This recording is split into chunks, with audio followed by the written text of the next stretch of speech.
ദൈവത്തിന്റെ പരിശുദ്ധമായ നാമം വാഴ്ചപ്പെടുമാറാകട്ടെ. എല്ലാവർക്കും സ്ക്രീൻ കാണുകയും എന്നെ കേൾക്കുകയും ചെയ്യാമെന്ന് കരുതുന്നു. ദൈവം നമ്മെ സഹായിക്കട്ടെ. ദൈവത്തിന്റെ സ്തോത്രം. കടന്നു വന്ന സൂമിലായിരിക്കുന്ന എല്ലാ പ്രിയപ്പെട്ടവർക്കും വേഗം വരുന്ന നമ്മുടെ കർത്താവായ യേശു ക്രിസ്തുവിന്റെ നാമത്തിലുള്ളതായ സ്നേഹ വന്ദനങ്ങളെ അറിയിക്കുന്നു. വളരെ ശ്രദ്ധയോടെ ദൈവവചന പഠനത്തിനായി കർത്താവിന്റെ പാദപീഠത്തിലായിരിക്കുന്ന നിങ്ങളെല്ലാവരെയും ദൈവം ധാരാളമായി അനുഗ്രഹിക്കുകയും തക്ക പ്രതിഫലം നൽകി മാനിക്കുകയും ചെയ്യുമാറാകട്ടെ. Praise the Lord.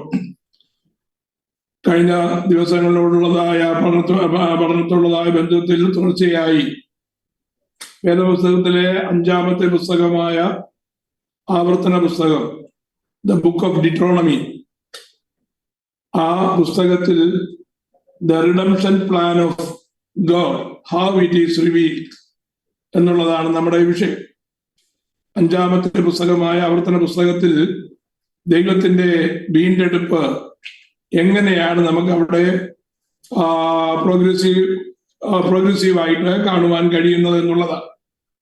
ഉൽപ്പത്തി പുസ്തകത്തിലും പുറപ്പാട് പുസ്തകത്തിലും ലേവ്യ പുസ്തകത്തിലും സംഖ്യാപുസ്തകത്തിലും കൂടെ നാം കടന്നുപോയി. വളരെ വിശദമായിട്ടാണ് അതിൽ മിക്ക പുസ്തകങ്ങളും നമ്മൾ പഠിക്കുവാൻ ഇടയായിട്ട് തീർന്നത്, പ്രത്യേകിച്ച് എല്ലാ 4 പുസ്തകങ്ങളും. എന്നാൽ ആവർത്തന പുസ്തകം നമ്മൾ വളരെ പെട്ടെന്ന്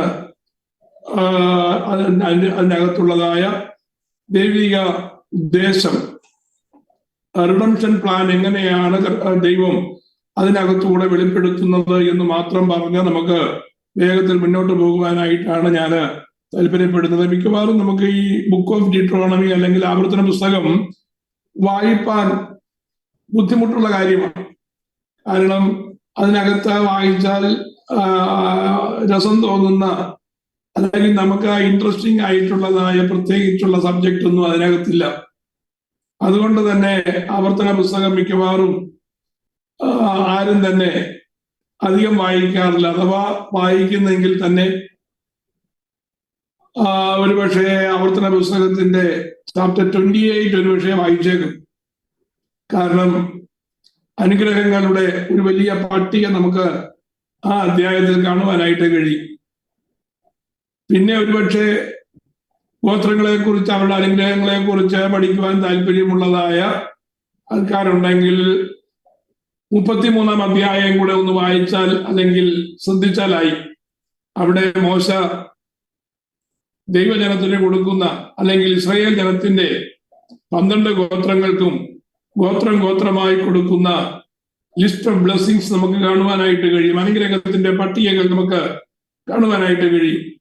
അപ്പൊ അതേ തുടർന്ന് നമുക്ക് അനുഗ്രഹത്തിന്റെ ആ ദൂതുകൾ ലഭിക്കേണ്ടതിന് നമ്മൾ ചിലപ്പോൾ ഒരുപക്ഷെ ആ 33-ാം അധ്യായം കൂടെ വായിച്ചു എന്ന് വന്നേക്കാം.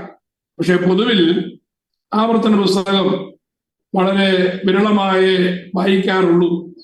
എന്നാൽ അങ്ങനെയല്ല, അതിനകത്തും ദൈവത്തിന്റെ വിലയേറിയ വീണ്ടെടുപ്പിന്റെ പദ്ധതി ഉൾക്കൊള്ളിച്ചിരിക്കുന്നതായിട്ട് നമുക്ക് കാണുവാനായിട്ട് കഴിയും. Deuteronomy is usually read as a book of law. സാധാരണ ഒരു നിയമപുസ്തകം വായിക്കുന്ന രീതിയിലാണ് നാം ആവർത്തന പുസ്തകത്തെ കാണുന്നത്. എന്നാൽ ആവർത്തന പുസ്തകത്തെ ആ വ്യൂവിൽ നിന്ന് മാറ്റി ദൈവത്തിന്റെ വീണ്ടെടുപ്പിന്റെ പദ്ധതി പൂർത്തീകരിക്കുവാനായി വേദപുസ്തകത്തിൽ നമുക്ക് തന്നിരിക്കുന്ന നിയമങ്ങളോടുള്ളതായ ബന്ധത്തിൽ അല്ലെങ്കിൽ കൽപ്പനകളോടുള്ളതായ ബന്ധത്തിൽ ആവർത്തന പുസ്തകത്തിന്റെ പാർട്ടിസിപ്പേഷൻ എന്താണ് എന്ന് ചിന്തിക്കുന്നതാണ് ഏറ്റവും നല്ലത്. നമുക്കറിയാം, ന്യായപ്രമാണ പുസ്തകത്തിൽ 613 കൽപ്പനകൾ യഹോവയായ ദൈവം മോശ മുഖാന്തരം ദൈവജനത്തിന് കൊടുത്തിട്ടുണ്ട്. അത് കൽപ്പനകൾ എന്ന മലയാളത്തിൽ പറയുന്നെങ്കിലും വാസ്തവത്തിൽ അത് കൽപ്പനകളല്ല. അത് ദൈവവും തന്റെ ജനവുമായിട്ട് ബന്ധം സൂക്ഷിക്കുന്നതിനുള്ളതായ കണക്ഷൻസ് ആണെന്ന് നമുക്ക് കാണുവാൻ കഴിയും. അപ്പോ ആ 613 നിബന്ധനകളുണ്ട്. ഈ 613 നിബന്ധനകളും അത് നമുക്ക് വായിക്കുമ്പോൾ കൽപ്പനകളുടെ ഒരു സംഹിത അല്ലെങ്കിൽ കൽപ്പനകളുടെ ഒരു ബുക്കായി നമുക്ക് കാണുവാൻ കഴിയും. പക്ഷെ അങ്ങനെയല്ല. 3 കാര്യങ്ങൾ അവിടെ നമുക്ക് ശ്രദ്ധിക്കണം. ഒന്ന്, every command is grounded in A redemption already accomplished. നമ്മുടെ കർത്താവായ യേശുക്രിസ്തു കാലത്തികവിങ്കൽ ഭൂമിയിലേക്ക് വന്നു. എന്തിനു വേണ്ടിയാ വന്നത്? മാനവജാതിയുടെ വീണ്ടെടുപ്പിന് വേണ്ടിയാണ്, അല്ലെങ്കിൽ വീണ്ടെടുപ്പിന്റെ പദ്ധതി തന്നിൽ കൂടെയുള്ളത് നിവർത്തീകരിക്കേണ്ടതിന് വേണ്ടിയാണ് വന്നത്. അപ്പോ കർത്താവായ യേശുക്രിസ്തു കാൽവരി ക്രൂശിൽ തന്റെ മരണം മൂലം നിവർത്തിക്കപ്പെട്ടതായ വീണ്ടെടുപ്പുകൾ, ആ വീണ്ടെടുപ്പിന്റെ പദ്ധതി, നിവർത്തീകരിക്കപ്പെട്ടതായ വീണ്ടെടുപ്പിന്റെ കൽപ്പനകൾ അല്ലെങ്കിൽ ഉദ്ദേശങ്ങൾ നമുക്ക് ഈ 613 കൽപ്പനകളുള്ളതായ ബന്ധത്തിൽ കാണുവാനായിട്ട് കഴിയും. ആ കൽപ്പനകളെല്ലാം തന്നെ ക്രൂശിൽ നിവർത്തിക്കപ്പെട്ടതായ വീണ്ടെടുപ്പിന്റെ ബേസിൽ നമ്മൾ ചിന്തിക്കേണ്ടതാണ്. പുറപ്പാട് പുസ്തകത്തിലും ലേവ്യ പുസ്തകത്തിലും ആവർത്തന പുസ്തകത്തിലും കൂടെ കടന്നു പോകുമ്പോൾ നമ്മൾ മനസ്സിലാക്കേണ്ടതായ കാര്യം, ഇതിൽ പറഞ്ഞിരിക്കുന്നതായ മിക്കവാറും എല്ലാ കാര്യങ്ങളും മാനവജാതിയുടെ അല്ലെങ്കിൽ ഇസ്രായേൽ ജനത്തിന്റെ വീണ്ടെടുപ്പിന് വേണ്ടി യഹോവയായ ദൈവം കൊടുത്തത് അവർക്ക് നിവർത്തിപ്പാനായിട്ട് കഴിഞ്ഞില്ല. പൂർണ്ണമായും അവർക്ക് അനുസരിപ്പാനായിട്ട് കഴിഞ്ഞില്ല. നമുക്കറിയാം, 613 കൽപ്പനകളിൽ 612 എണ്ണവും ആചരിച്ചിട്ട് ഒരെണ്ണത്തിൽ അവർ തെറ്റിപ്പോയാൽ സകലതും എന്ത് ചെയ്യും? ബാക്കി 612 എണ്ണത്തിന്റെയും ഫലം മാഞ്ഞു പോകും. അപ്പൊ പൂർണ്ണമായും നിവർത്തിക്കുവാൻ കഴിയാതിരുന്നതായ അവസ്ഥയിൽ കർത്താവായ യേശുക്രിസ്തു അതൊക്കെ തന്റെ കാൽവറി മരണത്തിൽ കൂടെ നിവർത്തിപ്പാനായിട്ടിടയായി. അപ്പൊ ആ കൽപ്പനകൾ ഏത് അടിസ്ഥാനത്തിലാണ് നിവർത്തിക്കപ്പെട്ടത് എന്നുള്ളതായ രീതിയിൽ നമ്മൾ ചിന്തിക്കേണ്ടതുണ്ട്. രണ്ടാമത്, മാനവജാതിയുടെ വീണ്ടെടുപ്പ് പൂർണ്ണമായിട്ടില്ല. കർത്താവായ യേശുക്രിസ്തു കാൽവറി ക്രൂശിൽ മരിച്ചു കഴിഞ്ഞപ്പോ നമ്മെ പാപത്തിൽ നിന്ന് വീണ്ടെടുത്തു. ആ പാപത്തിൽ നിന്ന് വീണ്ടെടുത്തെങ്കിലും പാപത്തോടുള്ളതായ മോഹമുള്ള, പാപ ബന്ധമുള്ള, പാപത്തോട് ഡിസയർ ഉള്ളതായ ഈ ഫ്ലഷിന് അല്ലെങ്കിൽ ജഡത്തിന് വീണ്ടെടുപ്പ് വന്നിട്ടില്ല. അപ്പോ ആ വീണ്ടെടുപ്പിലേക്കാണ് നമ്മുടെ യാത്ര. ഒരിക്കൽ കർത്താവായ യേശുക്രിസ്തുവിന്റെ രക്തത്താൽ ശുദ്ധീകരണം പ്രാപിച്ച് വിശുദ്ധീകരണം ഏറ്റെടുത്ത് ആ വീണ്ടെടുപ്പിന്റെ പദ്ധതിയിലേക്ക് നാം എന്ത് ചെയ്തു? എൻട്രി ചെയ്തു. അതിലിങ്ങനെ യാത്ര ചെയ്തുകൊണ്ടിരിക്കുകയാണ്. ആ യാത്ര എപ്പോഴാണ് പൂർത്തീകരിക്കപ്പെടുന്നത്, അഥവാ വീണ്ടെടുപ്പ് എപ്പോഴാണ് പൂർത്തീകരിക്കപ്പെടുന്നതെന്ന് ചോദിച്ചാൽ, നമ്മുടെ വാഴ്ത്തപ്പെട്ട കർത്താവിന്റെ വരവിങ്കൽ നമുക്കൊരു രൂപാന്തരം സംഭവിക്കും. Our body will be transformed into a heavenly body. ഒരു സ്വർഗീയ ശരീരമായി രൂപാന്തരപ്പെടുമ്പോഴാണ് നമ്മുടെ വീണ്ടെടുപ്പ് പൂർത്തീകരിക്കുന്നത്. അപ്പോ ആ വീണ്ടെടുപ്പിന്റെ പൂർത്തീകരണത്തോടുള്ളതായ ബന്ധത്തിൽ നാം ന്യായപ്രമാണത്തിന്റെ കൽപ്പനകളെ ചിന്തിക്കണം. അപ്പൊ ആവർത്തന പുസ്തകത്തിൽ എന്തുകൊണ്ടാണ് ഈ പ്രമാണങ്ങൾ പറഞ്ഞിരിക്കുന്നതെന്ന് ചോദിച്ചാൽ, ഇസ്രായേലിൽ നിന്ന് പുറപ്പെട്ടു വന്നതായ ഇസ്രായേല് അവരുടെ യാത്രാമധ്യേ അവരെ പുറപ്പെടുവിച്ചതായ ദൈവത്തിങ്കലും ദൈവം അവർക്ക് കൊടുത്തതായ വാഗ്ദത്തത്തിലും അവിശ്വസിച്ചതുകൊണ്ട് അവരുടെ മുന്നോട്ടുള്ളതായ പ്രയാണം എന്ത് ചെയ്തു? തടസ്സപ്പെടുവാനായിട്ടിടയായിട്ടു. അങ്ങനെ അവർ 40 വർഷം മരുഭൂമിയിൽ ഉഴന്ന് നടക്കേണ്ടതായി വന്നു. ആ 40 വർഷത്തെ ജീവിതത്തിനിടയിൽ യഹോവയായ ദൈവം പറഞ്ഞതുപോലെ അവിശ്വസിച്ചതായ ഞങ്ങൾ ഒരിക്കലും വാഗ്ദത്ത ദേശത്തേക്ക് പ്രവേശിക്കുവാൻ സാധിക്കുകയില്ല, അവിടെയുള്ളതായ ജനം മല്ലന്മാരും അധികായന്മാരുമാണ്, അവരെ തോൽപ്പിക്കുവാൻ ഞങ്ങൾക്ക് കഴിയുകയില്ല എന്ന് പറഞ്ഞ് ദൈവിക വാഗ്ദത്തങ്ങളെ അവിശ്വസിച്ചതായ ആ ജനത്തെ നോക്കി യഹോവയായ ദൈവം പറഞ്ഞു, ഈ വാഗ്ദത്തം അവിശ്വസിച്ചതായ ഒരെണ്ണം പോലും എന്ത് ചെയ്തില്ല? വാഗ്ദത്ത ദേശത്തെ കടക്കുകയില്ല. പകരം അവർ മരുഭൂമിയിൽ വെച്ച് പട്ടുപോകുമെന്ന് അവർ പറഞ്ഞതായ അവരുടെ തലമുറ ഞാൻ അവരെ ക്ഷേമത്തോടെ ആ വാഗ്ദത്ത ദേശത്തെത്തിക്കും എന്ന് പറഞ്ഞതുകൊണ്ട് ആ തലമുറ മുഴുവനും, ആദ്യത്തെ തലമുറ മുഴുവനും മരുഭൂമിയിൽ പട്ടുപോകുന്നത് വരെ അവരിടന്ന് നടന്നു.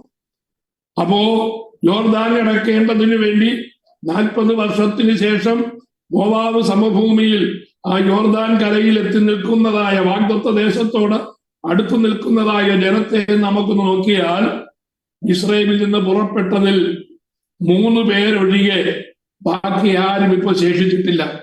ആ 3 പേര് ആരൊക്കെയാണ്? ഒന്ന്, അവരുടെ നേതാവായിരിക്കുന്ന മോശ. രണ്ടാമത്, അടുത്തത് നേതാവാകുവാനായിട്ട് ദൈവം നിശ്ചയിച്ചുറപ്പിച്ചു വെച്ചിരിക്കുന്നതായ യോശുവ. യോശുവയ്ക്ക് പരിപൂർണ സപ്പോർട്ട് കൊടുത്ത് യോശുവയുടെ കൂടെ നിന്നതായ കാലേബ്. ഈ 3 പേർ ഒഴികെ ബാക്കിയുള്ളവരെല്ലാം പുതിയ തലമുറക്കാരാണ്. ഈ പുതിയ തലമുറക്കാരോട് പഴയ തലമുറയിൽ മോശ കൊടുത്തതായ അതേ പ്രമാണങ്ങൾ ഈ പുതിയ തലമുറയ്ക്കും മോശ അതുപോലെ കൊടുക്കുകയാണ് ഈ യോർദാന്റെ കരയിലുള്ളതായ മോവാബ് സമഭൂമിയിൽ വെച്ച്. അപ്പോ ആ സീനായി മരുഭൂമിയിൽ വെച്ച് ഒന്നാം തലമുറയ്ക്ക്, ആദ്യത്തെ തലമുറയ്ക്ക് കൊടുത്തതായ അതേ നിയമം തന്നെ ഇവിടെയും ആവർത്തിക്കുന്നത് കൊണ്ടാണ് രണ്ടാമത്തെ നിയമം എന്ന പേരിൽ ഈ ബുക്കിന് ഡീട്രോണമി എന്ന് പേര് വരാൻ കാരണം. അപ്പൊ എന്തുകൊണ്ടാണ് ആ ഡിട്രോണമി എന്ന് പേര് വരാൻ കാരണം? ആവർത്തിതമായ നിയമം, രണ്ടാമത്തെ നിയമം. ആദ്യത്തെ നിയമം തന്നെയാണ് രണ്ടാമതും കൊടുക്കുന്നത്. ആ നിയമത്തിന് വ്യത്യാസമില്ല. പക്ഷേ ഒന്നാം തലമുറ അവർക്ക് കിട്ടിയതായ പ്രമാണത്തെ അവിശ്വസിച്ച് അതിനെ തള്ളിക്കളഞ്ഞപ്പോൾ വരുന്ന തലമുറ അത് പിൻപറ്റാതെ പിന്നെയോ അവർക്ക് കൊടുക്കുന്നതായ ഈ പുതിയ നിയമത്തിൽ വിശ്വസിച്ചുകൊണ്ട് അത് ഏറ്റെടുക്കുവാനായി ആ നിയമം അവർക്ക് വീണ്ടും കൊടുക്കുകയാണ്. അത് ഇനിയുമുള്ളതായ വീണ്ടെടുപ്പിലേക്കുള്ളതായ അവരുടെ പ്രയാണത്തെ സൂചിപ്പിക്കുന്നു. അപ്പൊ നമ്മെ സംബന്ധിച്ച് നാം ഇത് വായിക്കുമ്പോ കാൽവറി ക്രൂശിൽ നിവർത്തിക്കപ്പെട്ടതായ ആ നമ്മുടെ നാഥന്റെ മരണം മൂലം നമുക്ക് കിട്ടിയതായ വീണ്ടെടുപ്പ് അത് ലഭിച്ചിരിക്കുമ്പോൾ ആ വീണ്ടെടുപ്പിന്റെ പൂർത്തീകരണത്തിലേക്കുള്ളതായ ഒരു യാത്രയും കൂടെ എങ്ങനെയായിരിക്കണമെന്ന് നമ്മെ പഠിപ്പിക്കുന്നതായ ഭാഗമാണ് ഈ ന്യായപ്രമാണ പുസ്തകം. അതുകൊണ്ട് തന്നെ ഇസ്രായേലിന് കൊടുത്തതായ ഒരു നിയമ സംഹിത എന്ന പേരിലല്ല നാം ഇത് വായിക്കേണ്ടത്. നമുക്കുള്ളതായ വീണ്ടെടുപ്പിന്റെ പ്രമാണം എന്നുള്ളതായ രീതിയിൽ വേണം ഈ ആവർത്തന പുസ്തകത്തെ കാണുവാൻ. അത് മനസ്സിലാക്കേണ്ടതിന് യഹോവയായ ദൈവം എന്താ ചെയ്യുന്നറിയാമോ? ഒരു new heart, coming prophet and a kinsman redeemer, a curse borne by another. ഈ 4 കാര്യങ്ങളാണ് ന്യായപ്രമാണത്തോടുള്ളതായ ബന്ധത്തിൽ ആവർത്തന പുസ്തകത്തിൽ നമുക്ക് കാണുവാൻ കഴിയുന്നത്. എന്തൊക്കെയാണ്? പഴയ തലമുറയിൽ നിന്ന് കണ്ടുപഠിച്ചതായ ആ ജനത്തിന്റെ അവസ്ഥ മാറേണ്ടതിന് പുതിയ തലമുറയ്ക്ക് ഒരു പുതിയ ഹൃദയം നൽകുകയാണ്. ഇതുപോലെ യിരെമ്യാവ് പറയുന്നത് പോലെ നമുക്കും ഒരു പുതിയ ഹൃദയം കർത്താവ് തന്നു. എങ്ങനെയുള്ള ഹൃദയം മാറി? കല്ലായുള്ള ഹൃദയം മാറി മാംസളമായുള്ള ഒരു ഹൃദയം നമുക്ക് തന്നത് കൊണ്ടാണ് കർത്താവിന്റെ വചനം പഠിക്കുവാനും കർത്താവിന്റെ വചനം മനസ്സിലാക്കുവാനും അതനുസരിച്ച് കർത്താവെ എനിക്ക് ജീവിപ്പാൻ താല്പര്യമുണ്ടെന്ന് പറഞ്ഞ് നാം ഇപ്പോൾ കർത്താവിന്റെ പാദപീഠത്തിൽ ഇരുന്ന് ഈ വിലയേറിയ വചനം ശ്രവിക്കുന്നത്. പുതിയ ഹൃദയം നമുക്ക് ലഭിച്ചു എന്നുള്ളതാണ് ഏറ്റവും വലിയ കാര്യം. പഴയ രണ്ടാമത്തെ തലമുറയ്ക്ക് ദൈവം വാഗ്ദത്തം ചെയ്തത് അതാണ്. അത് കൂടാതെ അവർക്ക് കൊടുത്തതായ വിലയേറിയ ഒരു വാഗ്ദത്തമാണ്, ഒരു പ്രവാചകൻ വരുന്നു. മോശയെപ്പോലെ, ഇപ്പോൾ നിങ്ങളെ നടത്തുന്ന മോശയെപ്പോലെ ഒരു പ്രവാചകനെ ഇനിയും ഞാൻ നിങ്ങളുടെ ഇടയിൽ നിന്ന് എഴുന്നേൽപ്പിക്കുമെന്ന് അരുളപ്പാട് കൊടുക്കുകയാണ്. ആ വരുന്ന പ്രവാചകൻ ആരാണ്? ആ വരുന്ന പ്രവാചകനാണ് അവരെ വീണ്ടെടുപ്പാനായി കടന്നു വരുമെന്ന് പറഞ്ഞതായ മിശിഹാ തമ്പുരാൻ. പക്ഷേ നിർഭാഗ്യവശാൽ കാലത്തികവെങ്കിൽ ഈ ഭൂമിയിലേക്ക് വന്നതായ മിശിഹായെ അവർക്ക് തിരിച്ചറിയുവാൻ കഴിഞ്ഞില്ല. നമ്മോടുള്ളതായ ബന്ധത്തിൽ ആ വീണ്ടെടുപ്പുകാരനെ ഒരിക്കൽ കണ്ടെത്തി ഇനിയും വരുന്നതായ കർത്താവായ യേശുക്രിസ്തുവിന് വേണ്ടി നാം ദാഹത്തോടെ ഒരുക്കത്തോടെ കാത്തിരിക്കുകയാണ്. വരുവാൻ പോകുന്ന ഒരു പ്രവാചകൻ. ഇതാണ് നമുക്ക് ലഭിക്കുന്നതായ ഏറ്റവും വലിയതായ വാഗ്ദത്വം. മാത്രമാണോ? Praise the Lord.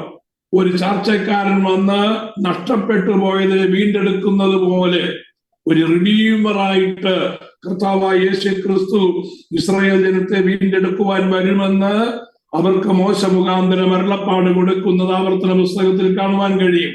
നമ്മെ സംബന്ധിച്ച് അതേ വീണ്ടെടുപ്പുകാരൻ നമ്മെ വീണ്ടെടുക്കുവാൻ നമ്മുടെ ജ്യേഷ്ഠ സഹോദരനായ ആ ചാർച്ചക്കാരനെന്ന ആ കാര്യം നിവർത്തിക്കേണ്ടതിന് നമ്മുടെ ജ്യേഷ്ഠ സഹോദരനായ കർത്താവ് എത്രയും വേഗം തന്റെ ദൂതന്മാരുമായി മധ്യാകാശത്തിൽ വരുമെന്ന ആ വലിയ പ്രത്യാശയാണ് നമുക്കുള്ളത്. നമുക്ക് 3 കാര്യങ്ങളാണ് ഞാൻ പറഞ്ഞത്. ഒന്ന്, നമുക്കൊരു പുതിയ ഹൃദയം തന്നു. 2, ഇനി വരുന്നതായ ഒരു പ്രവാചകനെ കുറിച്ചുള്ളതായ അരുളപ്പാട് ലഭിക്കുകയാണ്. 3, പ്രാപിപ്പാനിരിക്കുന്നതായ വീണ്ടെടുപ്പിന്റെ പൂർത്തീകരണത്തിലേക്ക് നമ്മെ കൊണ്ടുപോകുകയാണ്. 4, തലമുറയായി നമ്മുടെ മേലുണ്ടായിരുന്ന ഒരു ശാപം. ഏതാണ്? ആദാമ്യ വർഗത്തിന് ലഭിച്ചതായ പാപം മൂലമുള്ളതായ ശാപം. Praise the Lord. ഈ ഭൂമി ശപിക്കപ്പെട്ടത് കൊണ്ട് ശപിക്കപ്പെട്ട ഭൂമിയിലായിരിക്കുന്നതായ നമ്മുടെ മേലും ആ ശാപം, പ്രൈസ് ദി ലോർഡ്, നാം അറിയാതെ വന്നു ഭവിച്ചു. എന്നാൽ കാൽവറിയിൽ നമുക്ക് വേണ്ടി നമ്മുടെ സകല ശാപവും വഹിച്ചുകൊണ്ട് മരത്തിന്മേൽ തൂങ്ങുന്നവൻ ശപിക്കപ്പെട്ടവൻ എന്നുള്ളതായ ന്യായപ്രമാണത്തിന്റെ കൽപ്പന അത് തന്റെ സ്വന്തം ശരീരത്തിൽ ഏറ്റെടുത്തുകൊണ്ട് നമുക്ക് വേണ്ടി ശാപമായി കാൽവറി ക്രൂശിൽ യാഗമായി തീർന്നത് കൊണ്ട് നാം ശാപ വിമുക്തരായി മാറുന്ന ആ വിലയേറിയ അനുഭവം. അപ്പൊ ഈ 4 കാര്യങ്ങളാണ് നമുക്ക് ആവർത്തന പുസ്തകത്തിൽ പ്രധാനമായും മനസ്സിലാക്കേണ്ടതായ കാര്യം. Praise the Lord. ഇനി നമുക്ക് ഈ പുസ്തകത്തിന്റെ സെറ്റിംഗ്സിലേക്ക് കടന്നു വരികയാണ്. എന്താണ് പുസ്തകത്തിന്റെ സെറ്റിംഗ്സ് എന്ന് പറഞ്ഞാൽ? ഒന്ന്, ഈ പുസ്തകം വളരെ പെട്ടെന്ന് പൂർത്തീകരിക്കപ്പെടുന്ന ഒരു പുസ്തകമാണ്. ചില ദിവസങ്ങൾ കൊണ്ടാണ് ഈ പുസ്തകത്തിന്റെ മുഴുവൻ കണ്ടൻസും നമുക്ക് ലഭിക്കുന്നത്. ഒരു ദീർഘനാളത്തെ കാര്യങ്ങളല്ല ആവർത്തന പുസ്തകത്തിലെ സബ്ജക്ട് എന്ന് പറയുന്നത്. ഉൽപ്പത്തി പുസ്തകം എന്ന് പറയുന്ന നൂറ്റാണ്ടുകളുടെ സംഭവങ്ങളാണ് നമുക്ക് അവിടെ കാണുവാൻ കഴിയുന്നത്. പുറപ്പാട് പുസ്തകത്തിലാണെങ്കിലും 100-400 വർഷത്തെ ചരിത്രം നമുക്ക് അവിടെ കാണുവാനായിട്ട് കഴിയും. പക്ഷേ അങ്ങനെ ചിന്തിച്ചു വരുമ്പോ ആവർത്തന പുസ്തകം എന്ന് പറയുന്നത് ഏതാനും ചില ദിവസങ്ങളിൽ, അതായത് 40 വർഷത്തെ യാത്ര കഴിഞ്ഞ് വാഗ്ദത്ത ദേശം അവരുടെ കണ്ണെത്താകുന്ന ദൂരത്ത് നിൽക്കുമ്പോ മോശ അവരോട് അവസാനമായി ചെയ്യുന്ന ഏതാനും പ്രസംഗങ്ങളുടെ സമാഹാരമാണ് ഈ ആവർത്തന പുസ്തകം. ആവർത്തന പുസ്തകം എന്ന് പറയുന്നത് മുഴുവനും മോശയുടെ ഇസ്രായേൽ മക്കളോടുള്ളതായ പ്രസംഗങ്ങളുടെ സമാഹാരങ്ങളാണ്. പ്രധാനമായും 3 പ്രസംഗങ്ങൾ മോശയുടേതായി നമുക്ക് ഇതിനകത്ത് വായിക്കാൻ കഴിയും. അത് എവിടെ വെച്ചാണ് ഇത് സംഭവിക്കുന്നത്? മോവാബ് സമഭൂമിയിൽ വെച്ചാണ്. ആ മോവാബ് സമഭൂമിയിൽ വെച്ച് വരാൻ പോകുന്നതായ കാര്യങ്ങളെ അവർ പറഞ്ഞു കൊടുക്കുന്നതായ കാര്യമാണ് ഈ ബുക്കിന്റെ സെറ്റിംഗ്സ് എന്ന് പറയുന്നത്. മോവാബ് സമഭൂമിയാണ്. അത് ഇസ്രായേൽ മക്കൾ മിസ്രൈമിൽ നിന്ന് പുറപ്പെട്ടതിന് ശേഷം 40 വർഷം കഴിഞ്ഞ് plains of Moab, 40 years after the exodus from Egypt. മിസ്രൈമിൽ നിന്ന് പുറപ്പെട്ടതിന്റെ 40 വർഷം കഴിഞ്ഞിട്ടാണ് ഈ ആവർത്തന പുസ്തകത്തിലെ കണ്ടൻസ് നമുക്ക് കിട്ടുന്നത്. രണ്ടാമത്, ഇത് മോശയുടെ പ്രസംഗങ്ങളാണെന്ന് പറഞ്ഞു. ഇതിനകത്ത് എന്തൊക്കെയുണ്ട്? ചരിത്രം അടങ്ങിയിട്ടുണ്ട്. നേരത്തെ കൊടുത്തതായ ഉടമ്പടി റിന്യൂ ചെയ്യുന്നുണ്ട്. 3, മോശയുടെ ഫെയർവെൽ നമുക്ക് ഇതിനകത്ത് കാണുവാനായിട്ട് കഴിയും. Moses final sermon, past history, part covenant renewal and part farewell. ഈ 4 കാര്യങ്ങൾ ഇതിന്റെ പശ്ചാത്തലത്തിൽ നമുക്ക് കാണുവാനായിട്ട് കഴിയും. മോശയുടെ അവസാന പ്രസംഗം, അവര് മിസ്രൈമിൽ നിന്ന് പുറപ്പെട്ടു വന്നത് മുതലുള്ളതായ ചരിത്രങ്ങൾ, പിന്നെ ദൈവവും അവരും തമ്മിൽ സീനായി മലയിൽ വെച്ച് ഇന്ററാക്ട് ചെയ്തതും അവർക്ക് ലഭിച്ചതായ കവനന്റും, പിന്നെ അതുവരെ അവരെ നടത്തിയതായ മോശ അവരിൽ നിന്ന് യാത്രയാകുന്നതുമായ കാര്യങ്ങളാണ് നമുക്ക് ആവർത്തന പുസ്തകത്തിൽ കാണുവാൻ കഴിയുന്നത്. മൂന്നാമത്തെ കാര്യം എന്ന് പറയുന്നത് സെറ്റിംഗ്സിനുള്ളതായ ബന്ധത്തിൽ മൂന്നാമത്തെ കാര്യം എന്ന് പറയുന്നത് the book begins with memory not demand എന്ന് പറഞ്ഞാൽ ആവർത്തന പുസ്തകത്തിന്റെ ആരംഭം എന്ന് പറയുന്നത് ഒരു ഓർമ്മ പുതുക്കലാണ്. ഇന്നത് ചെയ്യണമെന്നുള്ളതായ ഒരു കൽപ്പനയല്ല ആവർത്തന പുസ്തകത്തിന്റെ ആരംഭത്തിൽ നമ്മൾ കാണുന്നത്. വായിക്കുമ്പോ മിസ്രയീമിൽ നിന്ന് പുറപ്പെട്ടു വന്നതായ ദൈവജനത്തെ ദൈവം എങ്ങനെയാണ് നടത്തിയത്, ദൈവത്തിന്റെ കരം എങ്ങനെ അവർക്ക് അനുകൂലമായിരുന്നു, ദൈവം അവർക്ക് എന്തെല്ലാം നന്മകൾ നൽകി, ദൈവം അവരെ ഏതെല്ലാം വിടുതലുകളിൽ കൂടെ നടത്തിക്കൊണ്ടുപോയി, ദൈവം എന്തെല്ലാം പ്രതിസന്ധികളിൽ നിന്നാണ് അവരെ വിടുവിച്ചത് എന്ന് അവരെ ഓർപ്പിച്ചുകൊണ്ടാണ് ഈ പുസ്തകത്തിന്റെ ആരംഭം.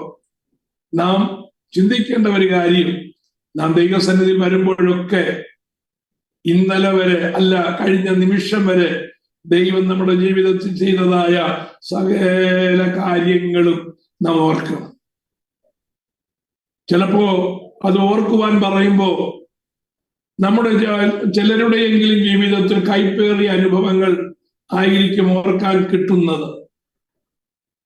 ദൈവം എനിക്ക് തിന്മ ചെയ്തല്ലോ, ദൈവം എനിക്ക് നഷ്ടം വരുത്തിയല്ലോ, ദൈവം എനിക്ക് ദോഷം ചെയ്തല്ലോ എന്നൊക്കെ നമ്മുടെ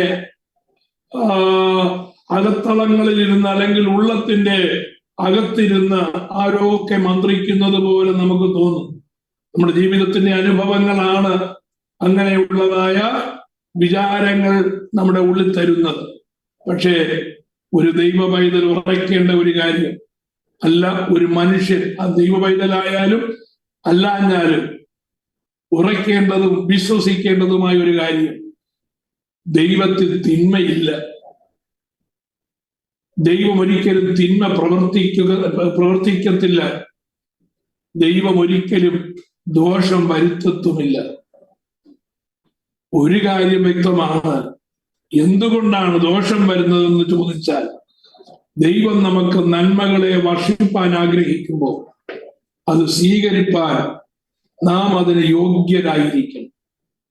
ഒരു പൈപ്പിൽ നിന്ന് വെള്ളം വീഴുമ്പോൾ ആ വെള്ളം ഉപയോഗപ്രദമാകണമെങ്കിൽ വെള്ളം വീഴുന്നതായ സ്ഥലത്ത് പാത്രം വെച്ചെങ്കിൽ മാത്രമേ വെള്ളം അതിനകത്ത് നിറയത്തുള്ളൂ. പൈപ്പിൽ നിന്ന് വെള്ളം വീണുകൊണ്ടിരിക്കുമ്പോൾ ആ പാത്രത്തിന്റെ പൊസിഷൻ വെള്ളം വീഴുന്നിടത്തു നിന്ന് മാറിയിരുന്നാൽ വെള്ളം വൃഥാവായി പോകുകയേ ഉള്ളൂ. അത് ഉപയോഗിക്കേണ്ടതുപോലെ ഉപയോഗിക്കുവാൻ കഴിയാത്ത വിധത്തിൽ ലഭ്യമാകാതെ വരും.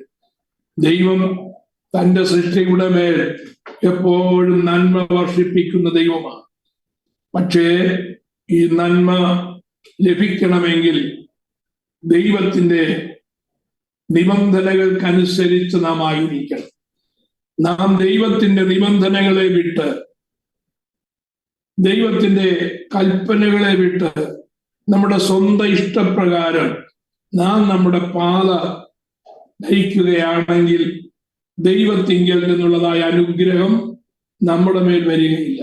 ദൈവത്തിന്റെ അനുഗ്രഹം വരാതിരുന്നാൽ എന്താ സംഭവിക്കുക? വെളിച്ചം ലഭിക്കാത്തിടത്ത് ഇരുട്ടുണ്ടാകും. ഇരുട്ടാരും സൃഷ്ടിക്കേണ്ട കാര്യമില്ല, വെളിച്ചം ഇല്ലാതിരുന്നാൽ മതി. Praise the Lord. ദൈവം വെളിച്ചമാണ്. ആ ദൈവത്തിന്റെ വെളിച്ചം വരാതിരുന്നാൽ അവിടെ ഇരുട്ട് വ്യാപരിക്കുമെന്ന് ഓർക്കണം. അങ്ങനെയെങ്കിൽ നന്മ ഇല്ലാത്തതായ അവസ്ഥയാണ് തിന്മ എന്ന് പറയുന്നത്.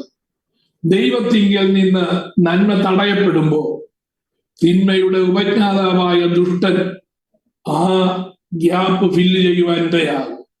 തിന്മ എവിടുന്നാ വരുന്നറിയാമോ? തിന്മ വരുന്നത് ദുഷ്ടനിൽ നിന്നാണ്. നന്മയ്ക്ക് നാം പാത്രമാകാതിരിക്കുമ്പോ നമ്മുടെ മേൽ യാന്ത്രികമായി തന്നെ തിന്മ കടന്നു വരുവാനിടയാകും. നല്ലതിനു വേണ്ടി ദൈവം നമ്മെ ഒരുക്കുമ്പോ ആ ഒരുക്കത്തിൽ നാം ദൈവ സന്നിധാനത്തിൽ ഒരുക്കത്തിന് വേണ്ടി ഏൽപ്പിച്ചു കൊടുത്തില്ലെങ്കിൽ അവിടെ തിന്മ വ്യാപരിക്കേണ്ടതിന് ഹേതുവായിത്തീരും.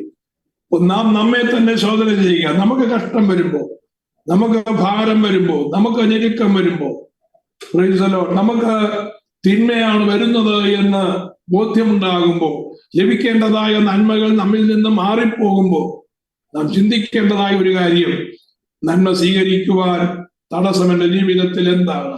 ദൈവത്തെ കുറ്റം പറയുകയല്ല, നാം നമ്മെ തന്നെ നോക്കി, കർത്താവെ, അങ്ങയുടെ പാതയിൽ നിന്ന് എനിക്കൊരു ഡീവിയേഷൻ വന്നെങ്കിൽ എന്നോടത് പറയണമേ, അങ്ങയുടെ പാതയിൽ തന്നെയായിരിക്കാൻ എന്നെ സഹായിക്കണമേ എന്നുള്ള ആ ഒരു വലിയ സബ്മിഷൻ നമ്മുടെ ജീവിതത്തിൽ ഉണ്ടെങ്കിൽ, നമ്മുടെ ജീവിതത്തിൽ ഈ ലോക ജീവിതത്തിന് ആവശ്യമായ സകല നന്മകളും തക്ക സമയത്ത് ദൈവം നമുക്ക് നൽകിത്തരും.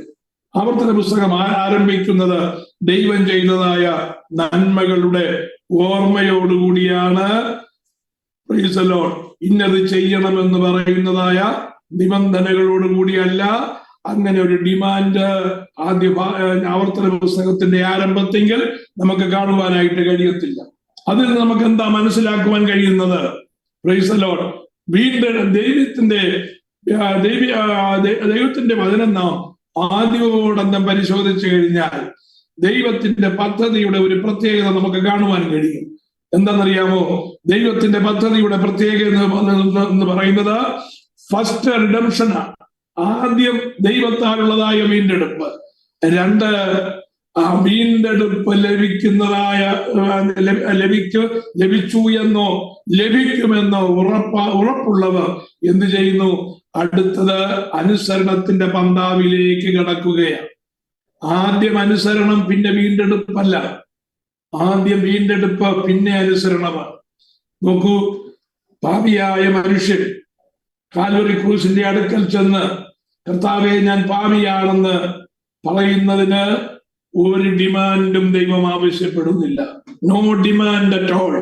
Just go near to the cross and submit ourselves and agree with Lord's condition that Lord, I am a sinner. ഞാനൊരു പാപിയാണ് എന്ന് സമ്മതിച്ച് ആ കാൽവറി ക്രൂസിന്റെ അടുക്കലേക്ക് കടന്നു വരുമ്പോ എന്ത് ചെയ്യുന്നു? കാൽവറിയിൽ നമുക്ക് വേണ്ടി ഒഴുകിയതായ ആ രക്തത്താലുള്ളതായ വീണ്ടെടുപ്പ് നമ്മുടെ മേൽ കടന്നു വരികയാണ്. ആ വീണ്ടെടുപ്പിന് നാം അർഹരായി കഴിയുമ്പോ അടുത്ത് ഇന്നത് ചെയ്യുക എന്ന് പറഞ്ഞ് ആ ദൈവീയ കൽപ്പനകളുടെ പ്രാരംഭ ദിശയിലേക്ക് നമ്മൾ നടത്തും. ആദ്യം വീണ്ടെടുപ്പ്, പിന്നെ ഒബീഡിയൻസ്. അതാണ് ദൈവത്തിന്റെ പദ്ധതി. അങ്ങനെയെങ്കിൽ വീണ്ടെടുപ്പിന് അർഹരായിരിക്കുന്നതായ എന്നെ കേൾക്കുന്നതായ ദൈവ പൈതൽ എന്താ ചെയ്യേണ്ടത്? ദൈവസന്നിധാനത്തിൽ ദൈവവചനത്തിന് മുമ്പിൽ അനുസരണയുള്ളവരായിരിക്കുക. ചെയ്യണം എന്ന് ദൈവത്തിന്റെ വചനത്തിൽ പറയുന്നത് ചെയ്യുവാൻ നാം പൂർണ്ണമായും തയ്യാറെടുക്കുക. അനുസരണമാണ് നമ്മുടെ ജീവിതത്തിൽ നിവർത്തിക്കേണ്ടത്. വീണ്ടെടുപ്പ് ദൈവത്തിന്റെ സന്നദ്ധിയിൽ നിന്ന് ദൈവം അയച്ചിരിക്കുന്നു. ആ വീണ്ടെടുപ്പിന് പാത്രീഭൂതരായ നാം ദൈവ സന്നിധാനത്തിൽ അനുസരണത്തോടെ ആയിരിക്കണമെന്നാണ് ദൈവം ആഗ്രഹിക്കുന്നത്. ഇനിയും ആവർത്തന പുസ്തകത്തിന്റെ സ്ട്രക്ചർ ഒന്ന് മനസ്സിലാക്കിയാൽ ഇത് വായിക്കാനും പഠിക്കാനും ഒക്കെ വളരെ എളുപ്പമാണ്. നമുക്ക് ബോറായി തോന്നുന്നതായ പുസ്തകം വായിപ്പാനായിട്ട് നമുക്ക് താല്പര്യം ജനിക്കും. എന്താണെന്നറിയാമോ? ആ പുസ്തകം ഏത് രീതിയിലാണ്, എങ്ങനെയാണ് അത് സക്സസീവായി കണ്ടിന്യൂ ചെയ്യുന്നത് എന്നുള്ള കാര്യം നമുക്ക് മനസ്സിലാക്കുവാൻ കഴിയണം. അതെങ്ങനെയാണ്? 4 കാര്യങ്ങൾ ആവർത്തന പുസ്തകത്തിന്റെ വീണ്ടെടുപ്പിനുള്ളതായ ബന്ധത്തിൽ നാം അറിയേണ്ടതായിട്ടുണ്ട്. ഒന്ന്, അതിന്റെ ഹിസ്റ്റോറിക്കൽ പ്രൊലോഗ, അതായത് അതിന്റെ ചരിത്ര മുഖവുര. ഞാൻ നേരത്തെ പറഞ്ഞു, ഇസ്രായേൽ മക്കൾ ഇസ്രായേലിൽ നിന്ന് പുറപ്പെട്ടു വരുമ്പോൾ ദൈവം അവർക്ക് ചെയ്തതായ നന്മകളെ ഓരോന്ന് അവരെ ഓർപ്പിച്ചുണർത്തുകയാണ്. 1 മുതൽ 4 വരെയുള്ളതായ അധ്യായങ്ങൾ ഓർമ്മ പുതുക്കലാണ്. ദൈവം ചെയ്തതായ നന്മകളുടെ ഓർമ്മയാണ്. നമ്മുടെ ജീവിതത്തിൽ നാം ദൈവസന്നിധാനത്തിൽ ദൈവം ചെയ്തതായ നന്മകളെ ഓർത്ത് നാം ദൈവസന്നിധിയിൽ ഇരിക്കുകയാണെങ്കിൽ നിശ്ചയമായും ദൈവത്തോടുള്ളതായ സ്നേഹം വർദ്ധിക്കുവാനായിട്ടിടയാകും. പലപ്പോഴും നമ്മൾ അങ്ങനെ അതിനുള്ളതായ സമയം കണ്ടെത്താറില്ല. ദൈവം ചെയ്തതായ നന്മകളെ ഓർത്ത് ദൈവസന്നിധാനത്തിൽ നന്ദിയുള്ള ഹൃദയം പകരുന്നതിന് പകരം നാം കടന്നു വരുമ്പോഴേ സങ്കടയാചനകളായി, പരാതികളായി, കുറുകുറുപ്പുകളായി, ദൈവം ചെയ്യാത്തതായ കാര്യങ്ങളെ കുറിച്ചുള്ളതായ ആവലാതികളായി അങ്ങനെ നാം എന്ത് ചെയ്യുന്നു? ദൈവ മുമ്പാകെ ആയിരിക്കേണ്ടതായ ആ ഘടനയ്ക്ക് അല്ലെങ്കിൽ ആ സ്ട്രക്ചറിന് നാം തന്നെ ഒരു വിഘാതം സൃഷ്ടിക്കുകയാണ്. പ്രാർത്ഥനയുടെ ആദ്യത്തെ ഭാഗമെന്ന് പറയുന്നത് ദൈവം ചെയ്തതായ നന്മകളെ ഓർത്ത് കർത്താവിന് നന്ദി കരയറ്റുക എന്നുള്ളതാണ്. അത് എത്ര സമയം അതിനു വേണ്ടി ഉപയോഗിക്കാമോ അത്രയും നല്ലത്. പലപ്പോഴും നമ്മൾ അതിനുവേണ്ടി മെനക്കെടുന്നില്ല എന്നുള്ളതാണ്. രണ്ടാമത്തെ കാര്യം എന്ന് പറയുന്നത് 5 മുതൽ 26 വരെയുള്ളതായ അധ്യായങ്ങളാണ്. ആ 5 മുതൽ 26 വരെയുള്ള അധ്യായങ്ങളിൽ കഴിഞ്ഞ പുസ്തകങ്ങളിൽ ദൈവം കൊടുത്തതായ പ്രമാണങ്ങളുടെ ആവർത്തനമാണ് കാണുന്നത്. എന്ന് പറഞ്ഞാൽ ദൈവം മരുഭൂമിയിലായിരുന്നതായ ഇസ്രയേൽ ജനത്തിന് മരുഭൂപ്രയാണത്തിന് മുമ്പേ അവർ പുറപ്പെട്ടതിന്റെ 50-ാമത്തെ ദിവസം സീനായി മലയിലേക്ക് ഇറങ്ങി വന്നതായ യഹോവയായ ദൈവം മുഖാന്തരം മോശയ്ക്ക് ലഭിച്ചതായ ന്യായപ്രമാണം, അതാണ് 5 മുതൽ 26 വരെയുള്ളതായ അധ്യായങ്ങളിൽ ഏതാണ്ട് 21 അധ്യായങ്ങളിൽ നമുക്ക് കാണുവാനായിട്ട് കഴിയുന്നത്. ആ കൽപ്പനകളെല്ലാം, ആ വ്യവസ്ഥകളെല്ലാം ഓർപ്പിച്ചുണർത്തുകയാണ്. നമ്മുടെ ജീവിതത്തിൽ ദൈവം ചെയ്തതായ നന്മകളെ ഓർത്ത് കർത്താവിന് സ്തോത്രം ചെയ്തു കഴിഞ്ഞാൽ അടുത്ത് ചെയ്യേണ്ടത് ദൈവിക വ്യവസ്ഥ നമ്മുടെ ജീവിതത്തിൽ എങ്ങനെയായിരിക്കുന്നു ബന്ധപ്പെട്ടിരിക്കുന്നത് എന്ന് സ്വയം ശോധന ചെയ്യണം. ദൈവത്തിന്റെ കൽപ്പനകൾ വിട്ടുകളഞ്ഞ്, നിബന്ധനകൾ വിട്ടുകളഞ്ഞ്, ദൈവത്തിന്റെ ആലോചനകൾ വിട്ടുകളഞ്ഞ് ഒരിക്കലും നമുക്ക് ദൈവത്തിങ്കൽ നിന്നൊന്നും പ്രാപിപ്പാൻ കഴിയത്തില്ല. നമുക്ക് 34 അധ്യായങ്ങൾ ഉള്ളതായ ആ പുസ്തകത്തിൽ രണ്ടാമത്തെ ഭാഗമെന്ന് പറയുന്നതാണ് ഏറ്റവും വലിയ ഭാഗം. ഒരിക്കൽ ലഭിച്ചതായ ആ നിബന്ധനകളെല്ലാം, ദൈവകൽപ്പനകളെല്ലാം മോശെ അവരെ ഓർപ്പിച്ചുണർത്തുകയാണ്.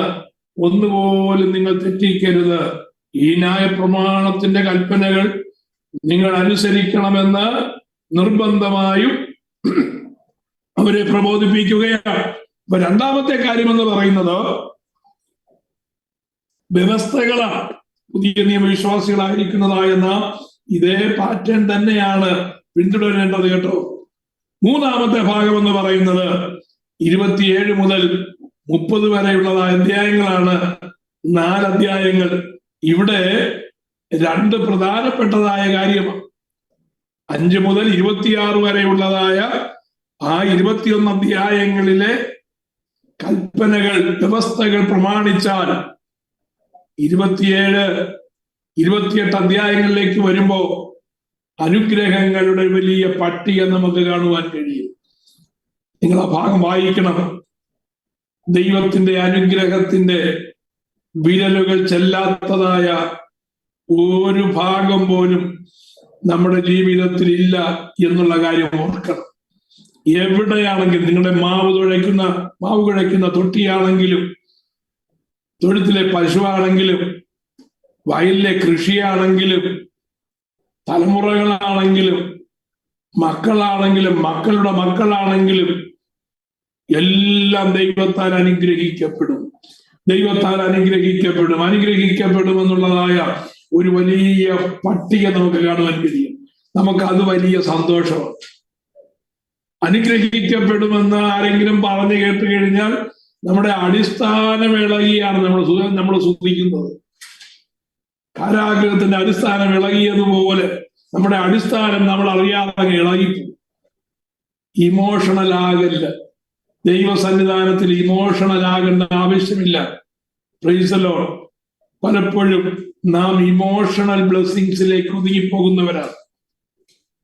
പ്രത്യേകിച്ച് ക്രിസ്ത്യന്റെ മുഴുവനും അങ്ങനെയാണ്. ഒരു 95% അങ്ങനെ ആയിപ്പോയി. അനുഗ്രഹമെന്ന് കേൾക്കുമ്പോ, വിടുതലെന്ന് കേൾക്കുമ്പോ പിന്നെ ഇടം വലം നോക്കുന്ന പരിപാടിയേ ഇല്ല. എവിടുന്ന് വിടുതൽ വരുന്നു, എവിടുന്ന് അനുഗ്രഹം വരുന്നു എന്നതൊരു വിഷയമേ അല്ല. അനുഗ്രഹം എന്ന് കേട്ടാൽ മാത്രം മതി. പക്ഷേ അനുഗ്രഹത്തിന് മുമ്പ് നീണ്ട 26 അധ്യായങ്ങളിലെ കാര്യങ്ങൾ വിവരിച്ചതിന് ശേഷം മാത്രമേ അനുഗ്രഹമുള്ളൂ എന്ന് മനസ്സിലാക്കണം.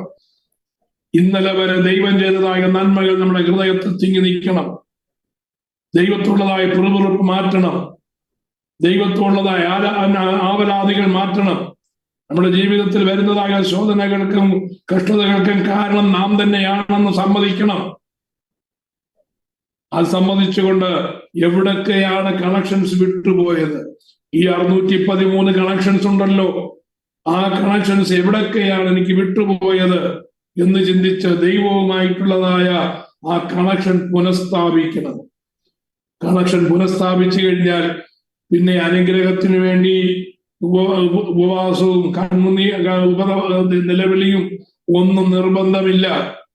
നീണ്ട പ്രാർത്ഥനകളുടെ ആവശ്യവും അവിടെ വരുന്നില്ല. അതുകൊണ്ട് പ്രാർത്ഥിക്കണ്ട എന്നല്ല ഞാൻ പറഞ്ഞത്. പ്രാർത്ഥന എത്ര മണിക്കൂറുകൾ പ്രാർത്ഥിച്ചാലും നല്ലത് തന്നെയാണ്. പക്ഷേ ഈ 2 കാര്യങ്ങളും ഇല്ലാതെ നാം എത്ര മണിക്കൂർ പ്രാർത്ഥിച്ചാലും ആ പ്രാർത്ഥന വൃഥാവാണെന്ന് ഓർക്കണം. ഈ 2 കാര്യങ്ങൾ നമ്മുടെ ജീവിതത്തിൽ പെർഫെക്റ്റ് ആകുമ്പോ പ്രാർത്ഥനയുടെ ദൈർഘ്യം കുറഞ്ഞാലും ദൈവവുമായിട്ടുള്ളതായ ബന്ധം ദൃഢമാകുകയാണ്. അതുകൊണ്ട് അനുഗ്രഹം ഒരിക്കലും നമ്മിൽ നിന്ന് മാറ്റപ്പെടുകയില്ല. ആ ഒരു ബന്ധത്തിൽ വന്നില്ലെങ്കിൽ എന്ത് സംഭവിക്കും? അനുഗ്രഹത്തെക്കാൾ നീണ്ട ശാപത്തിന്റെ പട്ടികയുണ്ട്. അതും നമ്മൾ ശ്രദ്ധിക്കണം. നാം അനുഗ്രഹത്തിന്റെ കാര്യം മാത്രമേ ശ്രദ്ധിക്കുകയുള്ളൂ. ബാക്കിയുള്ളത് നാം ശ്രദ്ധിക്കാറേയില്ല. കാരണം നമുക്കത് വേണ്ടാത്തതാണെന്ന ചിന്ത. അത് വേണ്ടാത്തത് തന്നെയാണ്. പക്ഷെ വേണ്ടാത്തത് നമ്മുടെ മേൽ നിർബന്ധിതമായി അടിച്ചേൽപ്പിക്കപ്പെടുമ്പോ എന്താ ദൈവമേ അതിന് കാരണമെന്ന് നാം ദൈവത്തോട് സ്വാതന്ത്ര്യത്തോട് ചോദിക്കുവാനുള്ള അവകാശം നമുക്ക് കർത്താവ് തന്നിട്ടുണ്ട്. ആ സ്വാതന്ത്ര്യം നാം ഉപയോഗിക്കുവാൻ തയ്യാറാകണം. കാരണം നമ്മുടെ ജ്യേഷ്ഠ സഹോദരനാണ് കർത്താവായ യേശുക്രിസ്തു. ആ വീണ്ടെടുപ്പുകാരന്റെ രക്തത്താൽ വീണ്ടെടുക്കപ്പെട്ടതായ നാം എല്ലാവരും കർത്താവിന്റെ സഹോദരന്മാരാണെന്ന് ഓർമ്മ വേണം. ആ കുടുംബത്തിന്റെ അവകാശികളാണ്. കർത്താവിന് ദൈവിക കുടുംബത്തിൽ എന്തെല്ലാം അവകാശമുണ്ടോ ആ അവകാശത്തിനെല്ലാം പാർട്ടേക്കേഴ്സ് ആണ് നമ്മൾ. We are the partakers of all the spiritual blessings, all the heavenly blessings. അപ്പൊ അതിനകത്ത് നമുക്ക് അവകാശത്തോടെ പോയി എടുത്തുകൊണ്ട് വരാൻ ചോദിച്ച് സമയം കളയേണ്ട കാര്യമില്ല. പക്ഷേ അതിനു മുമ്പ് കർത്താവ് പറഞ്ഞതുപോലെ പിതാവേ അങ്ങയുടെ ഇഷ്ടം ചെയ്യുവാൻ ഞാൻ പ്രിയപ്പെടുന്നു എന്നുള്ള ആ ഒരു ലെവലിലേക്ക്, സ്പിരിച്വൽ ലെവലിലേക്ക് നാം എത്തിച്ചേർന്നാൽ നാം ഒന്നിനെ കുറിച്ചും വിചാരപ്പെടേണ്ടി വരികയില്ല എന്നുള്ള കാര്യം കൂടെ ഫിലിപ്പിയ ലേഖനത്തിലെ ആ വാക്യം അപ്പോഴാണ് നമ്മുടെ ജീവിതത്തിൽ പൂർണ്ണമായും പ്രാബല്യത്തിൽ വരുന്നത്. അപ്പം ആവർത്തന പുസ്തകത്തിന്റെ ഘടന നമ്മുടെ ജീവിതത്തിൽ, ആത്മീയ ജീവിതത്തിൽ ഒരു ക്രമമായി വരണമെന്നാണ് ഞാൻ പറഞ്ഞ എന്റെ ആശയം. 4ാമത് കവനന്റ് മെമ്മറി, ഉടമ്പടിയുടെ ഓർമ്മ. ഇത് ഏറ്റവും അത്യന്താപേക്ഷിതമാണ്. ഉടമ്പടി ഒരു പ്രാവശ്യം ചെയ്തിട്ട് മറന്നു കളയുകയല്ല. നാം പലപ്പോഴും നമ്മുടെ വ്യക്തിപരമായ ജീവിതം ഒന്ന് പരിശോധിച്ച് നോക്കുകയെ, ഒരു ഉപവാസം വന്നു, അല്ലെങ്കിൽ ഒരു പ്രാർത്ഥന വന്നു, ദൈവസ്ഥനെ വീണ് വന്നു, പ്രാർത്ഥിച്ചു, കർത്താവെ ഞാൻ ഇന്നത് ചെയ്യാം, എനിക്ക് ഈ വിഷയത്തിന് മറുപടി തരണമെന്ന് പറഞ്ഞു. കർത്താവ് കരുണ തോന്നി, ആ വിഷയത്തിൽ ഒരു വിടുതലയച്ചു കഴിഞ്ഞപ്പോ ദൈവസന്നിധാനത്തിൽ നാം എടുത്തതായ തീരുമാനം എങ്ങോട്ട് പോയി എന്ന് അറിയാതെ അത് കാറ്റത്ത് പറന്നുപോയ കരിയില പോലെ ആയിപ്പോകും. പക്ഷെ ആവർത്തന പുസ്തകത്തിന്റെ ഒടുവിലത്തെ അധ്യായങ്ങൾ 31 മുതൽ അധ്യായങ്ങൾ മുൻകാലങ്ങൾ ചെയ്തതായ കവനന്റ്, മെമ്മറി ഓഫ് കവനന്റ് ആണ്. ആ ദൈവ സന്നിധാനത്തിൽ ചെറുതായാലും വലുതായാലും എന്താണ് നാം തീരുമാനമെടുത്തത് എന്ന് എപ്പോഴും നമുക്ക് ഓർമ്മയുണ്ടായിരിക്കണം. പലപ്പോഴും നാം മറന്നു പോകാറുണ്ട്. അത് സാഹചര്യം കൊണ്ടാണ്. അതിന് നമുക്ക് കുറ്റം പറയുവാനായിട്ട് കഴിയത്തില്ല. പക്ഷേ ആ തീരുമാനം പുതുക്കുവാൻ നമുക്ക് കഴിയണം, ഓർക്കുവാൻ കഴിയണം, ഓർക്കുന്നത് പുതുക്കുവാൻ കഴിയണം. നാം ഒരിക്കലും എന്ത് ചെയ്യരുത്? ആ ട്രാക്ക് വിട്ടു പോകുവാൻ ഇടയാകരുത്. ഇതാണ് ബുക്ക് ഓഫ് ഡിറ്ററോണമിയുടെ ഘടന അല്ലെങ്കിൽ സ്ട്രക്ചർ ഓഫ് ദ ബുക്ക് എന്ന് പറയുന്നത്. ഈ സ്ട്രക്ചർ മനസ്സിലാക്കി നമ്മൾ ഈ പുസ്തകം വായിക്കാൻ തുടങ്ങിക്കഴിഞ്ഞാൽ this book is A very blessing ബുക്കാണ്, വെരി ബ്ലെസ്സിങ് ബുക്കാണ്. നമുക്ക് ബോറടിക്കുന്ന പ്രശ്നമേ ഇല്ല ഈ ബുക്ക് വായിക്കുമ്പോൾ. അതിന്റെ ഓരോ ഭാഗവും നമ്മെ ധൈര്യപ്പെടുത്തിക്കൊണ്ടിരിക്കും. അവിടെ നമുക്ക് ദൈവത്തിന്റെ കൃപ എന്ത് എന്ന് മനസ്സിലാക്കുവാനായിട്ട് കഴിയും. നമുക്ക് ആ വിഷയത്തിലേക്ക് ഒന്ന് വിശദമായിട്ട് പോകുവാൻ താല്പര്യപ്പെടുകയാണ്. വീണ്ടെടുപ്പ്, ഓർമ്മിക്കൽ, റിമെമ്പറിംഗ് ഓഫ് ദി കവനന്റ് ആണ്, അല്ലെങ്കിൽ റിഡംപ്ഷൻ ആണ്. Retells the Exodus journey and God's patient faithfulness. പുറപ്പാടിന്റെ യാത്രയും ദൈവത്തിന്റെ ക്ഷമയോടെയുള്ള വിശ്വസ്തതയും വീണ്ടും വിവരിക്കുകയാണ്. അതാണ് ഓർമ്മ പുതുക്കൽ എന്ന് പറഞ്ഞത്. 2, hath God essayed to take him a nation from the midst of another nation. 4-ാം അധ്യായത്തിന്റെ 34-ാമത്തെ വാക്യത്തിലേക്ക് വരുമ്പോ നമുക്ക് അവിടെ ഒരു പ്രത്യേകമായിരിക്കുന്നതായ കാര്യം കാണുവാനായിട്ട് കഴിയും. ആവർത്തന പുസ്തകം 4-ാം അധ്യായത്തിന്റെ 34-ാമത്തെ വാക്യം. ആ വാക്യം ഇങ്ങനെയാണ്, ഞാനത് വായിക്കാം. അല്ലെങ്കിൽ നിങ്ങളുടെ ദൈവമായ യഹോവ മിസ്രയീമിൽ വെച്ച് നീ കാണെ നിങ്ങൾക്ക് വേണ്ടി ചെയ്തതുപോലെയൊക്കെയും പരീക്ഷകൾ, അടയാളങ്ങൾ, അത്ഭുതങ്ങൾ, യുദ്ധം, ബലമുള്ള കൈ, നീട്ടിയ ഭുജം, വലിയ ഭയങ്കര പ്രവൃത്തികൾ എന്നിവയാൽ ദൈവം ഒരു ജാതിയെ മറ്റൊരു ജാതിയുടെ നടുവിൽ നിന്ന് തനിക്കായി ചെന്നെടുപ്പാൻ ഉദ്യമിച്ചിട്ടുണ്ടോ? ഇസ്രയേലിന് വേണ്ടി ചെയ്തതായ ദൈവത്തിന്റെ പ്രവൃത്തിയെ ദൈവം ഓർപ്പിച്ചുണർത്തുകയാണ്. മറ്റുള്ളവർ കാണെ അവർക്ക് വേണ്ടി ചെയ്തതായ ദൈവത്തിന്റെ പ്രവൃത്തികളുടെ ഒരു വലിയ ലിസ്റ്റ് നമുക്ക് കാണുവാൻ കഴിയും. ദൈവം ഫറവോന്റെ മുമ്പിൽ അയച്ചതായ പരീക്ഷകൾ, അവന് വേണ്ടി ദൈവജനത്തിന്റെ വിടുതലിന് വേണ്ടി ചെയ്തതായ അടയാളങ്ങൾ, അത്ഭുതങ്ങൾ, ദൈവം അവർക്ക് വേണ്ടി ചെയ്തതായ യുദ്ധം, നീട്ടിയ കൈ, ബലമുള്ളതായ ഭുജം, ഭയങ്കര ദൈവപ്രവൃത്തി, ഇതൊക്കെ എന്തിനു വേണ്ടിയാണ്?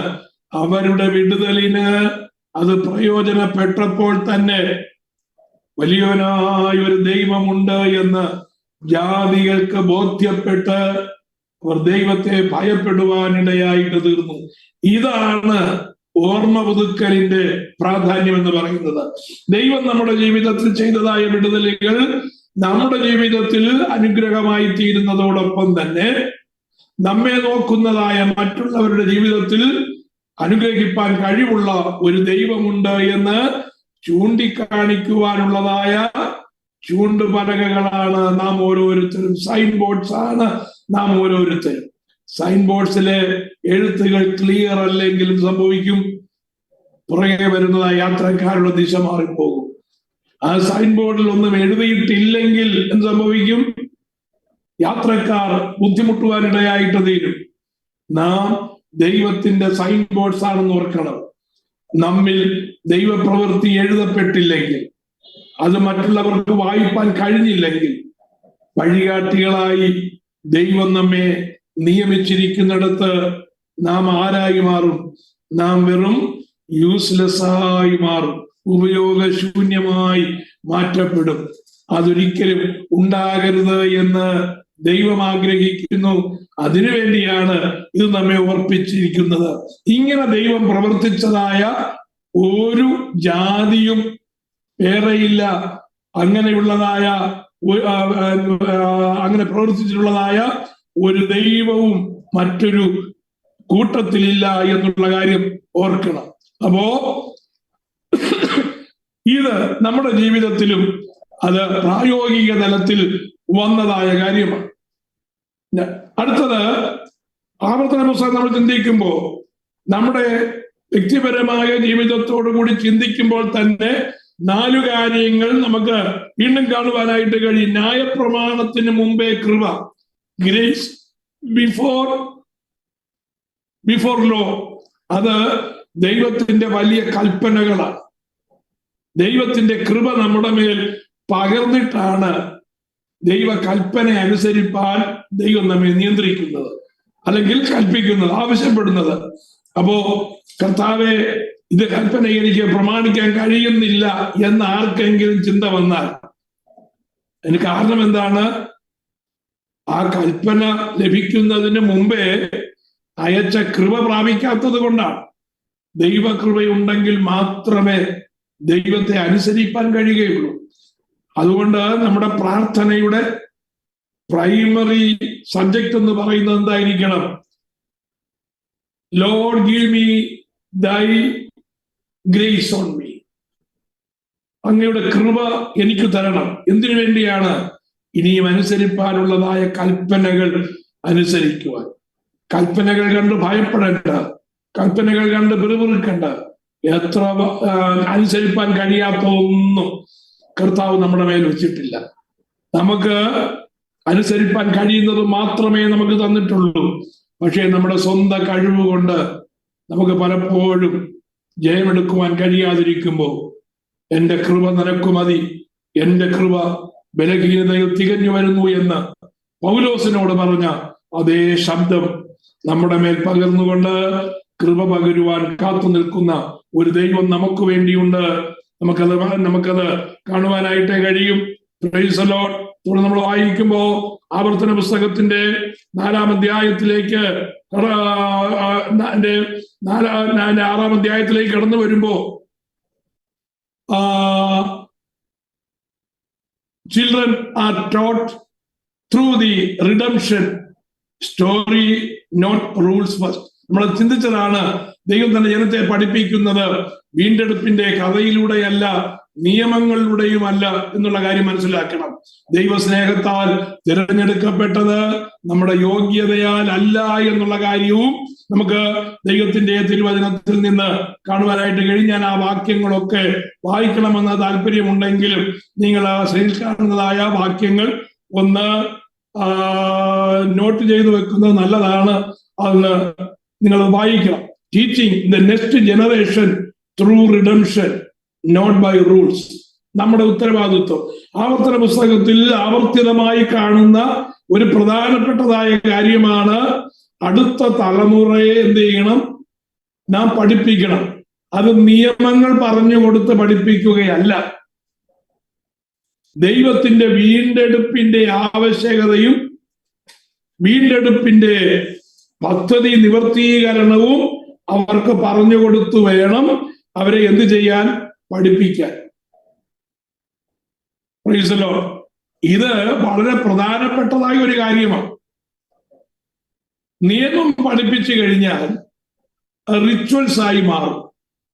ഇതാണ് ലോകത്തുള്ളതായ സകല മതങ്ങളും ചെയ്യുന്നത്, ഇൻക്ലൂഡിങ് ക്രിസ്തു മതം.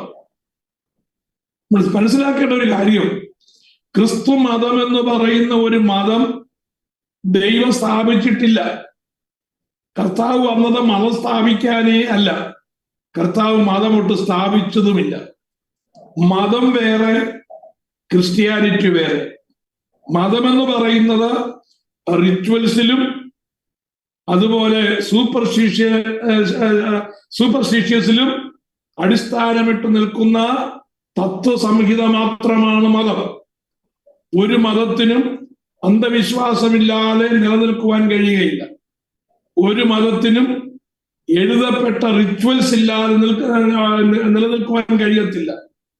ഒരു മതത്തിനും മിറക്കിൾസ് ഇല്ലാതെ നിൽക്കുവാൻ കഴിയത്തില്ല.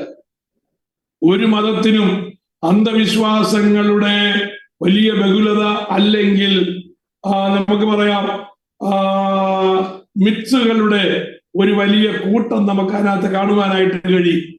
Praise the Lord. ക്രിസ്തു മതം എന്ന് പറയുന്ന മതത്തിലും ഇത് കാണുവാൻ കഴിയും. പക്ഷേ കർത്താവ് ക്രിസ്തു മതം സ്ഥാപിച്ചിട്ടില്ല എന്ന് മനസ്സിലാക്കണം. കർത്താവ് നമ്മെ പഠിപ്പിച്ചത്, ശിഷ്യന്മാർക്ക് പറഞ്ഞു കൊടുത്തത്, ശിഷ്യന്മാർ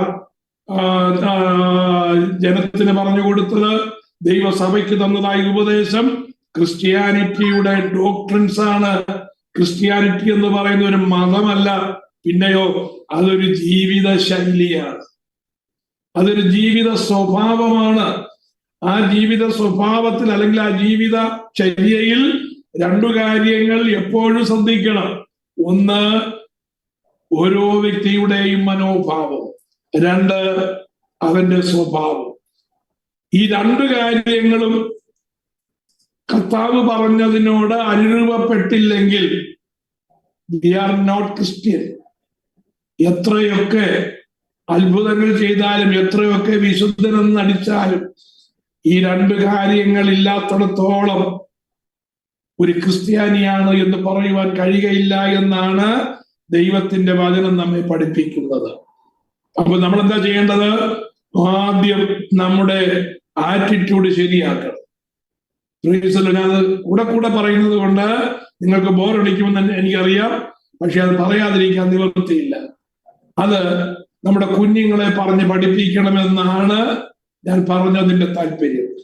അവരുടെ ആറ്റിറ്റ്യൂഡ് മാറ്റുന്ന, ദൈവവചനത്തിന് ഡീവിയേഷനായി കുഞ്ഞുങ്ങളുടെ ആറ്റിറ്റ്യൂഡ് മാറ്റുന്ന ഒരു കാര്യവും അവരെ പറഞ്ഞ് കൊടുക്കരുത്. അവരെ എന്തു ചെയ്യണം? അവരെ കർത്താവിനെ ചൂണ്ടിക്കാണിക്കണം. Childrens must be taught through the redemption story, not by rules. ഞാൻ തന്നിരിക്കുന്നതായ ന്യായപ്രമാണം എന്തു ചെയ്യണം? നിങ്ങളുടെ നെറ്റിമേൽ എഴുതണം. നെറ്റിമേൽ എഴുതിയിരിക്കുന്നതായ ന്യായപ്രമാണം നിങ്ങളുടെ തലമുറകൾക്ക് പറഞ്ഞു കൊടുക്കണം. അത് നിയമമായിട്ടല്ല. പിന്നെയോ, ഇത് ചെയ്തെങ്കിൽ മാത്രമേ നമുക്ക് വാഗ്ദത്ത ദേശത്തെത്തുവാൻ കഴിയുകയുള്ളൂ എന്ന് പറഞ്ഞ് വാഗ്ദത്ത ദേശത്തേക്കുള്ളതായ വീണ്ടെടുപ്പിന്റെ പദ്ധതിയുടെ ഭാഗമാണെന്ന് പറഞ്ഞ് ദൈവവചനം അവരെ അഭ്യസിപ്പിക്കണം. ഇതാണ് ദൈവപൈതൽ ചെയ്യേണ്ടത്.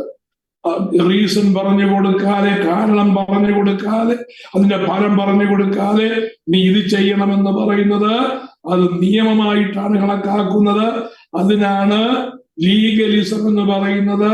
ലീഗലിസം എന്ന് പറയുന്നത് അത് ആഴമേറിയ ഒരു ഫോൾസ് ഡോക്ട്രിനാണ്. അതൊരു ദുരുപദേശമാണ്.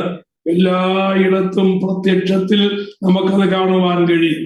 അതുകൊണ്ട് ആണ് ദൈവത്തിന്റെ വചനം നമ്മെ പറയുന്നത് അക്ഷരത്തിന്റെ പഴക്കത്തിലല്ല, ആത്മാവിന്റെ പുതുക്കത്തിലാണെന്ന് പറഞ്ഞാൽ എഴുതി വെച്ചതായ ആ നിയമപരമായ കാര്യങ്ങൾ യാന്ത്രികമായി അനുസരിക്കുന്നതല്ല. പിന്നെയോ ദൈവഗീതം അറിഞ്ഞ് ആത്മാവിൽ ദൈവത്തെ അനുസരിക്കുന്നതാണ് ശരിയായിട്ടുള്ള അനുസരണം. അതിനായിട്ട് നാം നമ്മെ തന്നെ പ്രാപ്തരാക്കുകയും നമ്മുടെ തലമുറകളെ പ്രാപ്തരാക്കുകയും ചെയ്യണം. അവസാനമായ ഞാൻ പറഞ്ഞ അടുത്ത നിങ്ങളെ പറഞ്ഞ് ഞാൻ ഇന്നത്തെ ക്ലാസ് അവസാനിപ്പിക്കാം. The land is inherited by grace, not by Israel's own righteousness. 9-ാം അധ്യായത്തിന്റെ 4 മുതൽ 6 വരെയുള്ളതായ വാക്യങ്ങൾ അതൊന്ന് കുറിച്ചു വെച്ചേക്കണം. അവർക്ക് വാഗ്ദത്വം കൊടുത്തതായ വാഗ്ദത്ത ദേശം അവരെങ്ങനെയാണ് കൈവശമാക്കിയത്? നോട്ട് ബൈ ദയർ റൈറ്റിയസ്നെസ്, അവരുടെ നീതി പ്രവൃത്തികളാലല്ല, പിന്നെയോ ദൈവത്തിന്റെ കൃപയൊന്നു മാത്രമാണ്. ഒന്ന് ചിന്തിച്ചേ, ആ യോർദാൻ കടന്നവരുടെ കഴിവ് കൊണ്ടാണോ? അല്ല. എരിഹോ മതിൽ കീഴടക്കിയവരുടെ കഴിവ് കൊണ്ടാണോ? അല്ല. കനാൻ ദേശം കൈവശമാക്കിയത് അവരുടെ കഴിവ് കൊണ്ടാണോ? അല്ല.